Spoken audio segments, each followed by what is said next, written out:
The Wonderful Wizard of Oz by L. Frank Baum. Chapter 1. The Cyclone. Dorothy lived in the midst of the great Kansas prairies, with Uncle Henry, who was a farmer, and Aunt Em, who was the farmer's wife. Their house was small, for the lumber to build it had to be carried by wagon many miles. There were 4 walls, a floor, and a roof, which made one room, and this room contained a rusty-looking cook-stove, a cupboard for the dishes, a table, 3 or 4 chairs, and the beds. Uncle Henry and Aunt Em had a big bed in one corner, and Dorothy a little bed in another corner. There was no garret at all, and no cellar, except a small hole dug in the ground called a cyclone cellar, where the family could go in case one of those great whirlwinds arose, mighty enough to crush any building in its path. It was reached by a trap-door in the middle of the floor, from which a ladder led down into the small dark hole.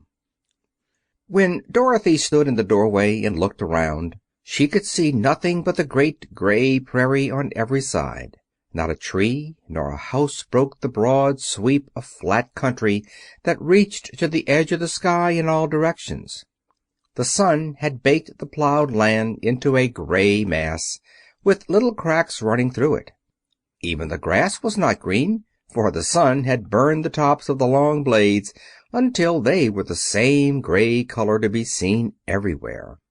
Once the house had been painted, but the sun blistered the paint and the rains washed it away, and now the house was as dull and gray as everything else. When Aunt Em came there to live, she was a young, pretty wife. The sun and wind had changed her, too. They had taken the sparkle from her eyes and left them a somber gray. They had taken the red from her cheeks and lips, and they were gray also. She was thin and gaunt, and never smiled now. When Dorothy, who was an orphan, first came to her, Aunt Em had been so startled by the child's laughter that she would scream and press her hand upon her heart whenever Dorothy's merry voice reached her ears, and she still looked at the little girl with wonder that she could find anything to laugh at.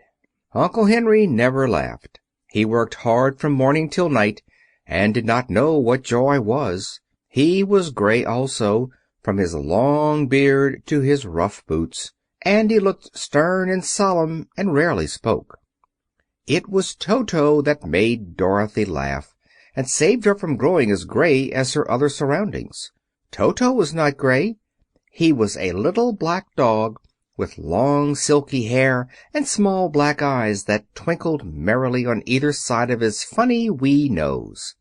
Toto played all day long, and Dorothy played with him and loved him dearly. Today, however, they were not playing.